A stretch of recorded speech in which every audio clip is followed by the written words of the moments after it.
Production support for the weekly special is provided by IU School of Public Health Bloomington, addressing public health needs by preventing disease, promoting health, and improving quality of life across the state and around the world through research, teaching, and community engagement. The Al Cobain Recognition Endowment Fund, established by friends and family of Al Cobain to support jazz initiatives on WTIU and WFIU. And WTIU members, thank you. The weekly special has left the studio and we're out and about in Columbus, Indiana. Come explore this charming city with us, which is widely known for its architecture, but we're going to take you off the beaten path and tell you a little bit more about this city's history, its good eats, and its other hidden gems. Stay tuned to explore Columbus with us.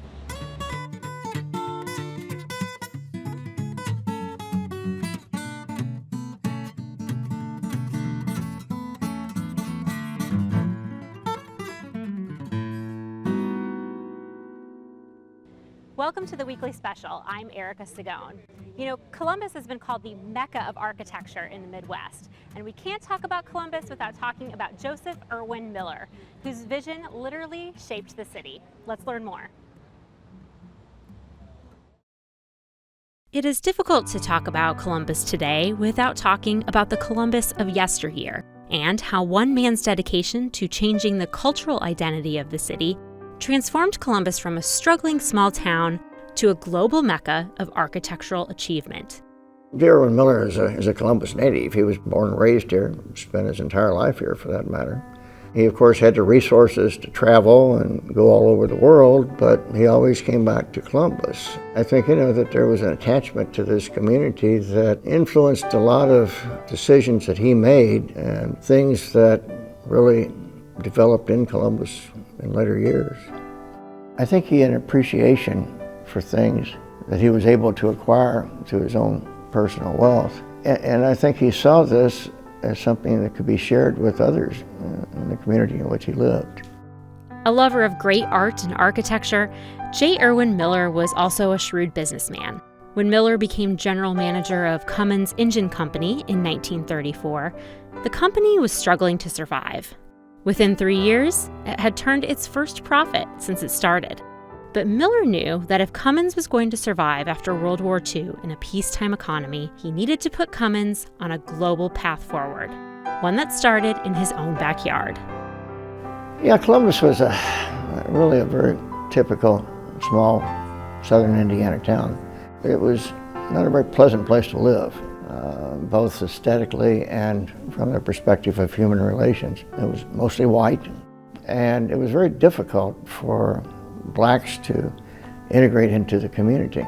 You could almost say Columbus was a racist town. And I think he grew up in that kind of an atmosphere and saw what this community had developed into over the years. And I think that he, along with some other key figures in the community, thought that we have to do something to make a difference. And he could do some things that others could not do, which could bring about some dramatic changes, and he did. Miller used Cummins' economic standing in the community to persuade local landlords to rent to minorities, and would only do business with companies that exhibited the same commitment to diversity and ethical values. While people picture him as a philanthropist, I think you also have to consider he was also a businessman. I think he probably wanted to have Columbus develop the way it would, that he also saw it as a way to improve the outlook for the businesses which his family was involved with. One of the things that was a top priority in his own mind was schools. That I think at the time, late 50s or so, that it had been more than a half century before a new school building had been erected. And the community, I think, funding this, took the lowest price possible as the best approach to education. And they basically put up a bunch of prefab buildings. He looked at these and I think he felt that we had to have something better than this. Not just for the community itself, but for the young families that he hoped to bring to Columbus. He set forth with this idea that to attract these people, we have to have a community that is something they want to live in and stay in, not use as a way station for another point in their career. In 1957, Miller launched the Cummins Foundation, funneling large portions of Cummins profits back into the community. If a school system chose an architect from a list provided by the foundation would pay that architect's fees. Soon, schools were being built across Columbus designed by such architectural greats as Richard Mayer and Harry Weiss. The building boom spread, with over 60 buildings constructed between the 1960s and 1970s. Cummins quickly became a showcase of architecture. I think that what that did was not only to show what Cummins could do, but it also served as an inspiration to other people in the community that, hey, we can do this too. Others saw the vision that he had and recognized the value of that vision in their own lives. And I think we still see it today. As the years passed, other buildings went up around Columbus inspired by the path set forth by the Cummins Foundation. The stunning Bartholomew County Library by I.M. Pei, the Republic newspaper building designed by Skidmore, Owings, and Merrill, churches designed by the Saarinen family, even a Kevin Roche post office and a Caesar Paley shopping center. The city transformed, and with it, so too did the population, doubling in size in only 2 decades. Today, Columbus is considered a global community, diverse in ethnicities, and home to one of the best showplaces of modern architecture in the world. That's one of the marvelous transformations that's taken place. Columbus has changed, but it's also stayed the same. When you live amongst some things, they tend to become a part of you, whereas people who come in and see things for the first time see something marvelous. And I think that's evidence of the influence that, that you take the architecture for granted, but then it belongs to you. And I think Mr. Miller gave that to us.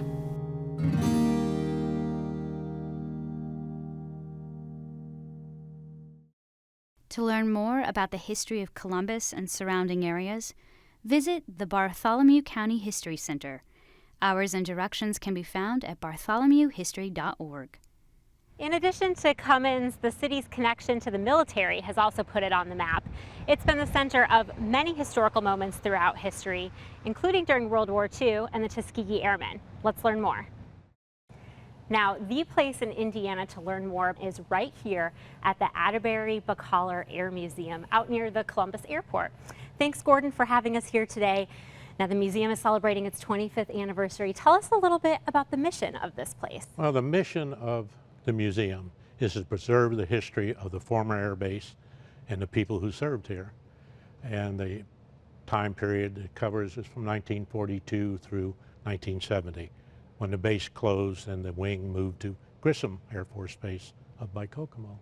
Now, the museum that we're standing in now is kind of one part of sort of a larger complex here. Take us through what people can expect when they come here. Well, we outgrew our original home, so we had to have more space. So 3 years ago, we doubled the size of the museum and tripled the size of the display area. And our history starts pretty well at the front door as you come in. It shows the land as it was before it was an air base, all the way through until when the base closed in 1970, highlighting major things that happened in World War II is, for instance, the Tuskegee Airmen were here, flew B-25 bombers off the base. Glider pilots were here and they flew gliders, like there's the nose off of a World War II glider.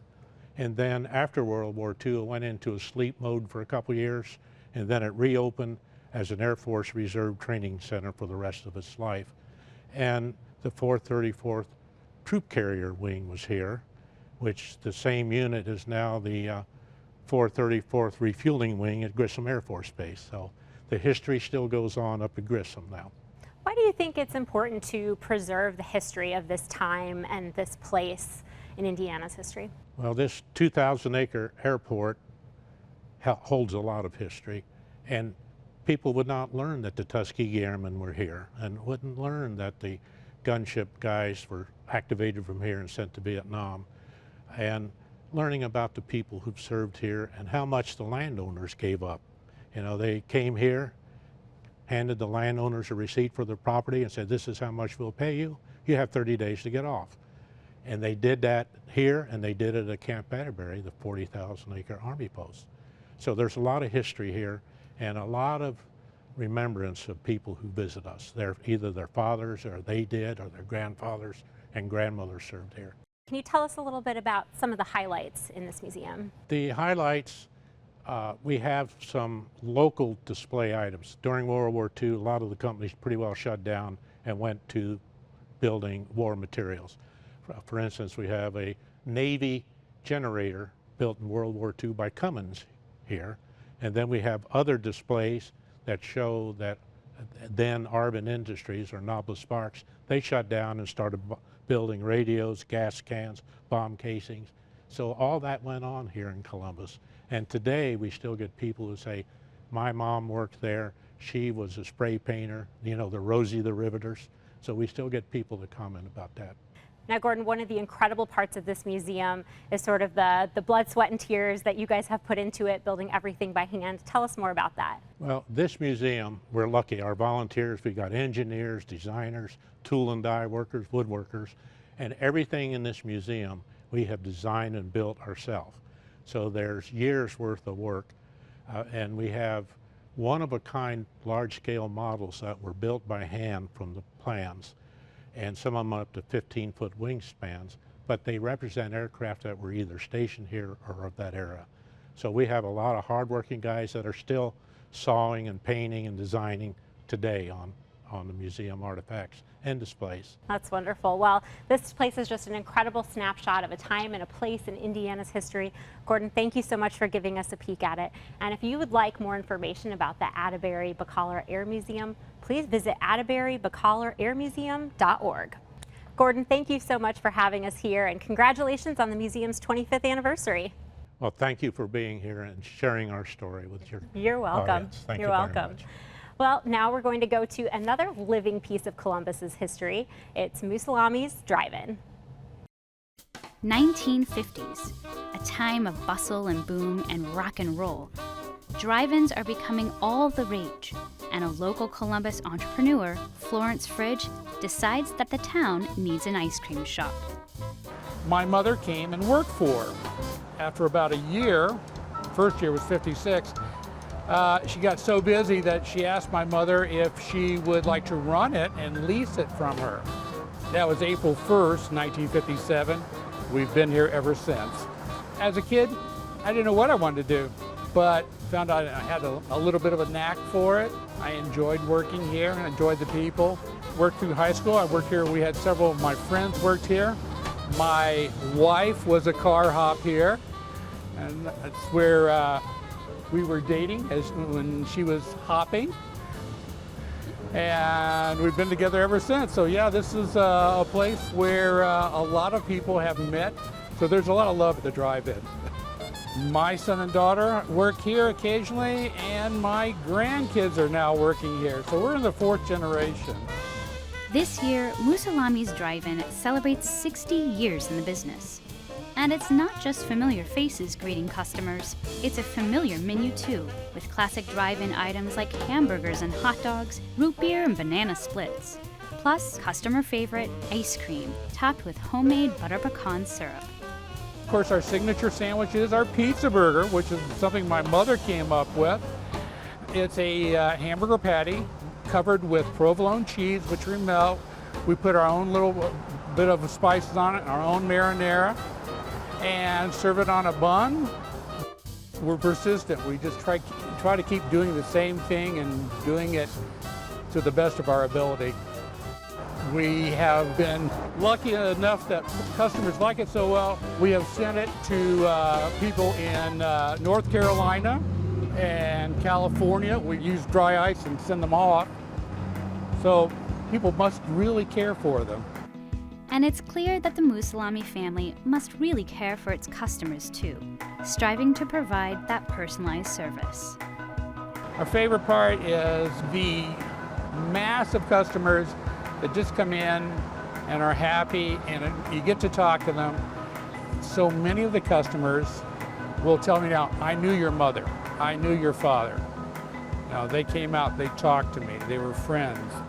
And we've been really blessed because we have long-term customers, 3rd and 4th generation customers that keep them coming back. And some of the kids that have worked for us Their mothers have worked for us, and their fathers have worked for us. That makes us proud. They keep coming back, working. The two girls on the inside, they've each worked 6 years, all the way through high school, and now they're in college. Evidently, they found something here that they really enjoy. It's amazing how they know the customers. They know them by their cars. They get to know the people. A lot of times they'll know what they order, their wants, their dislikes, and they try to take care of them. Unfortunately, we've had customers pass away. We either go to the funerals or we send them flowers. We have that kind of a commitment here.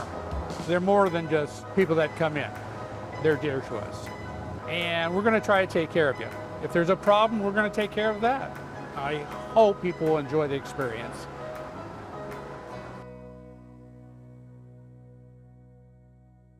Moosalamis is open now. To get hours and directions, visit the Moosalamis Drive-In Facebook page. Well, at 60 years old, Moosalamis is an absolute standby here in Columbus.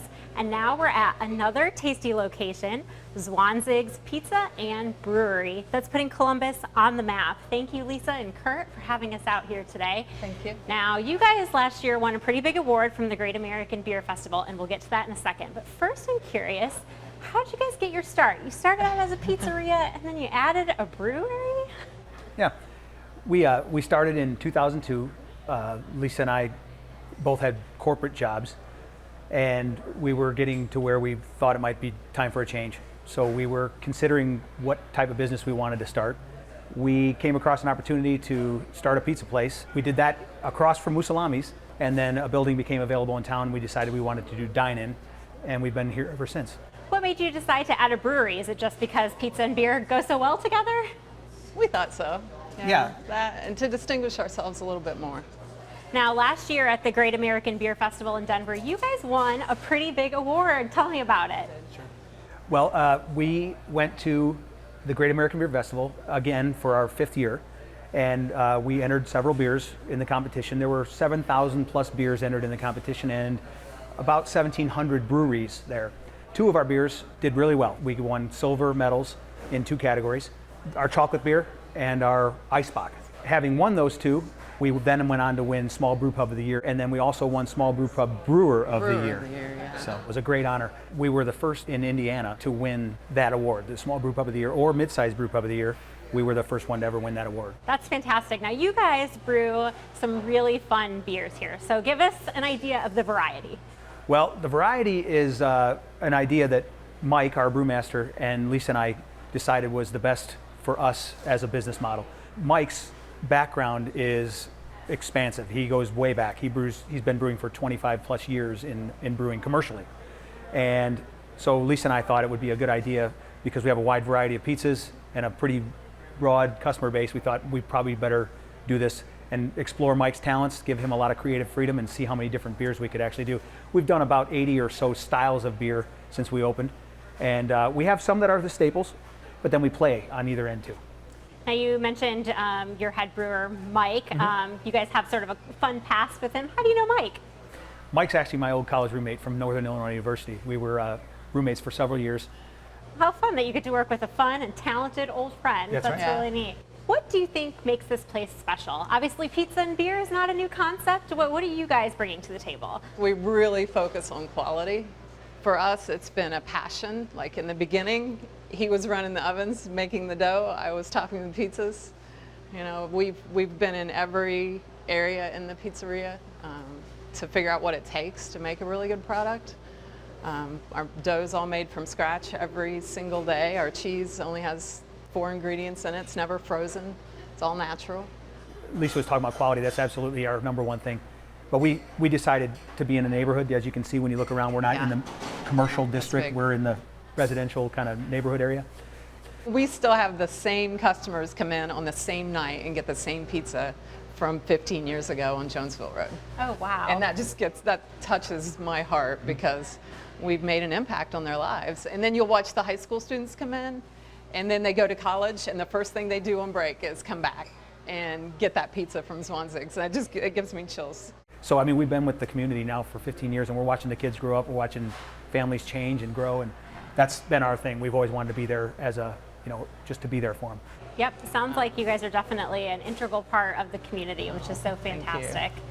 Well, Lisa and Kurt, thank you so much for giving us a peek at your family business. We really appreciate it. If you'd like more information about Zwanzig's, you can visit zwanzigs.com. Well, Zwanzig's is taking care of the hungry community here in Columbus. We're going to head across town and take a look at another organization that takes care of the community in a different way. After working at the Indianapolis Zoo, Kathy Hershey knew she was interested in wildlife rehabilitation. So when the West Nile virus appeared in 2002, devastating the local raptor population, Kathy leapt into action, joining forces with her friend, veterinarian Dr. Melissa Newcomb. The two women quickly obtained the necessary permits to help the sick animals, treating over 100 birds in just one season and forming Utopia Wildlife Rehabilitators. We called ourselves Utopia, which stands for up to our posteriors in animals, because we were literally passing each other to pick birds up and bring birds back. There was a need in the area, and you don't really realize there's a need until you've got a baby bird or you've got an animal in your hands that needs help. We've got very few rehabilitators in the state, and federal rehabilitators even fewer. We're all kind of tied in with each other, and we help each other and pass animals back and forth to whoever has the best facility or the best opportunity to rehabilitate them properly. 15 years later, Utopia remains one of the few rehabilitation centers in the state that handles all types of native Indiana wildlife, including reptiles, waterfowl, songbirds, birds of prey, and mammals. The organization relies solely on donations from the public and volunteers from the community to meet the needs of the growing facility. Well, our caging has to be flexible because you never know. We could get a mink, we could get a heron, so you never know what's going to come through the door. And that's what's exciting about the job for me, is I'm learning constantly.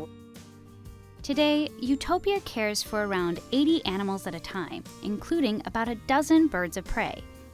In all, roughly 600 animals a year. Well, it's more than just simply feeding things and letting them go. It requires a knowledge of nutrition, it requires a knowledge of husbandry, it requires a knowledge of natural history and of veterinary medicine. In order to get a permit, you've got to work with a wildlife veterinarian or a veterinarian that has experience in wildlife. Not everybody is trained in that, and we're very fortunate to have two of them that are very, very helpful to us. We could not succeed without them. A part of that top-notch medical care is the facility's 100-foot flight cage. One of only a few in the state, the cage allows the Utopia rehabilitators the opportunity to evaluate larger birds of prey and precondition them for release back to the wild. Wild animals find people and situations that would face them in captivity as very stressful. So it is our job to try and minimize that stress, keep them as wild as possible, not habituate them or imprint them in any way so that they are not seeking people out. And that's hard to do. We do it as much as we can, with the babies, obviously. We try to raise them with siblings, and we try to have foster animals that care for them. These foster parents, comprised of animals who have suffered injuries that keep them from being released, help teach the orphan babies all they need to know about socialization, hunting, and a natural fear of humans.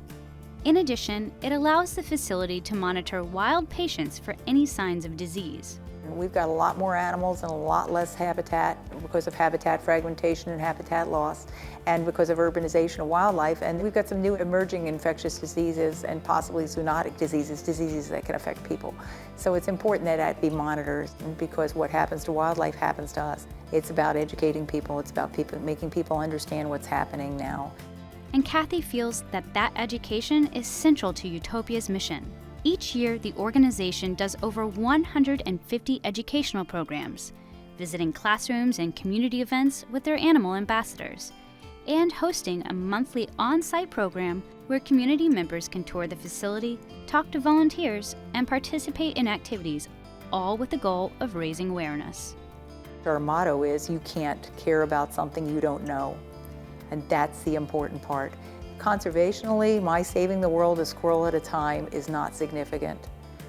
Matters to the squirrel, obviously, but what it does is someone who brought it to me now has a little stake in nature, and now I can talk to them and I can explain what's a squirrel doing, things that affect the squirrel, how we affect the squirrel, and it may not seem like much, but it can change somebody's entire perception. The ability to care about something that can't give back to you, the compassion, that's really something that's sorely lacking in today's world, and I think the animals teach that. And I really want to see that happen for the community. I want to see people be able to experience it and understand it. Tours of the Utopia Wildlife Rehabilitator Center take place on the first Saturday of each month.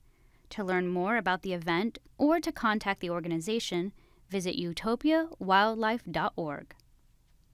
Well, that's all the time that we've got in Columbus. If it feels like we've just scratched the surface, you're right.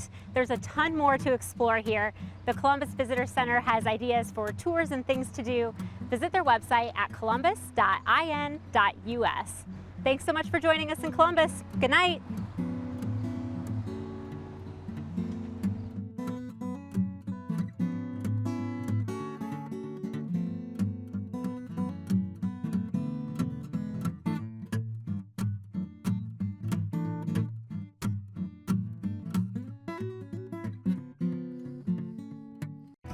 Production support for the weekly special is provided by IU School of Public Health Bloomington, addressing public health needs by preventing disease, promoting health, and improving quality of life across the state and around the world through research, teaching, and community engagement.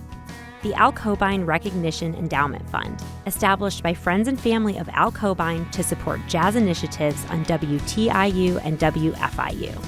And WTIU members, thank you.